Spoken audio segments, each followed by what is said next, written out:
നമസ്കാരം. 13 മാസം പ്രായം മാത്രമുള്ള ശ്രീയാൻഷ്, ധനുവച്ചപുരം എഴുതുകൊണ്ടങ്ങാണി ശ്രീജിത്ത് അഞ്ജന ദമ്പതികളുടെ ഏക മകൻ ഇന്ന് കരൾ രോഗമായി ബാധിച്ച് ചികിത്സയിലാണ്. കരൾ മാറ്റി വയ്ക്ക ശസ്ത്രക്രിയ മാത്രമാണ് ഇതിനെ പ്രതിവിധിയായി വൈദ്യശാസ്ത്രം പറയുന്നത്. പക്ഷേ ഭീമമായിട്ടുള്ള ഒരു തുക, ആ തുക കണ്ടെത്തുക എന്നത് ശ്രീജിത്തിന് സാധ്യമല്ല. കുഞ്ഞിനെ തിരിച്ച് നമ്മളെപ്പോലെ കളിച്ച് ചിരിച്ച് വളരുവാൻ സന്മനസ്സുള്ള നമ്മൾ ഓരോരുത്തരും വിചാരിച്ചാൽ മാത്രമേ കഴിയുകയുള്ളൂ.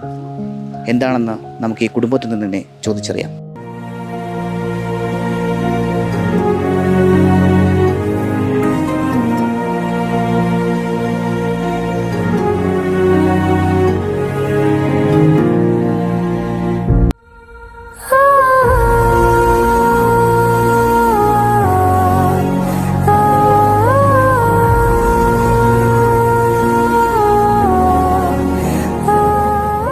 ശ്രീയാൻഷിൻ്റെ അച്ഛനും അമ്മയാണ്. അച്ഛൻ ശ്രീജിത്താണ് കരൾ നൽകാൻ തയ്യാറായിട്ടുള്ളത്. നമുക്ക് കൂടുതൽ വിവരങ്ങൾ ശ്രീജിത്തിൽ നിന്ന് ചോദിച്ചറിയാം. ഇത് എത്ര വർഷമായി ഇങ്ങനെ? അവൻ ജനിച്ചൊരു 2.5 മാസമായപ്പോഴത്തേനും ഇങ്ങനെ കണ്ണിൽ മഞ്ഞ കണ്ടിട്ടാണ് നമ്മൾ കൊണ്ടുപോയത്. എസ്റ്റേറ്റിലാണ് കൊണ്ടുപോയത് ആദ്യം. അപ്പോൾ അവർ ഒരു 10 മാസത്തോളം അവിടെ ട്രീറ്റ്മെൻ്റ് ആയിരുന്നു. അത് കഴിഞ്ഞിട്ട് ഒരു 3 മാസത്തിന് മുന്നേ പറഞ്ഞു ഈ കരൾ മാറ്റി വയ്ക്കാൻ മാത്രമേ ഒരു ഫോം വഴിയുള്ളൂ എന്ന് പറഞ്ഞു. അതിനുശേഷം ഇപ്പോൾ 2 മാസമായി നമ്മൾ വേറെ കാണിച്ചിട്ടൊന്നുമില്ല. ഇപ്പോഴാണ് കിംസിൽ കൊണ്ടുപോയി കാണിച്ചത് നമ്മൾ. അപ്പോൾ കരൾ മാറ്റി വെക്കുക അവരും പറയുന്നത് അത് തന്നെയാണ്, വേറൊരു ഓപ്ഷൻ ഇല്ല നിലവിൽ. ഇതിന് എത്ര രൂപയാണ് അവർ പറയുന്നത്? നമ്മൾ ഇവിടെ ചോദിച്ചപ്പോൾ അവർ പറഞ്ഞു 40 ലക്ഷം രൂപയോളം ആവും നിലവിൽ.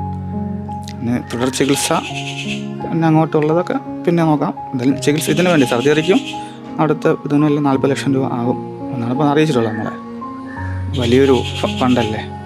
ഞാൻ മരപ്പണിയാണ് ചെയ്യുന്നത്. ഇപ്പോൾ തന്നെ ഏകദേശം 4 മാസത്തോളം ആയി പണിക്ക് പോയിട്ട് ഇതിൻ്റെ പിന്നാലെയാണ്. ഞാനെന്തായാലും എന്നെ കൊണ്ടൊന്നും സാധിക്കൂല. ഞാൻ തന്നെയാണ്. അല്ലേ കാണുന്ന എല്ലാവരും അവൾ കഴിയുന്ന രീതിയിൽ സഹായിക്കുക എന്നുള്ളതാണ്. ഈ കൊച്ചുമിടുക്കിനെ വീണ്ടും ജീവിതത്തിലേക്ക് തിരിച്ചു കൊണ്ടുവരാൻ ഈ കാണുന്ന നമ്മളെല്ലാവരും സഹായിക്കണമെന്ന ഒരു അപേക്ഷ മാത്രമാണ് ഞങ്ങൾക്ക് പറയാനുള്ളത്.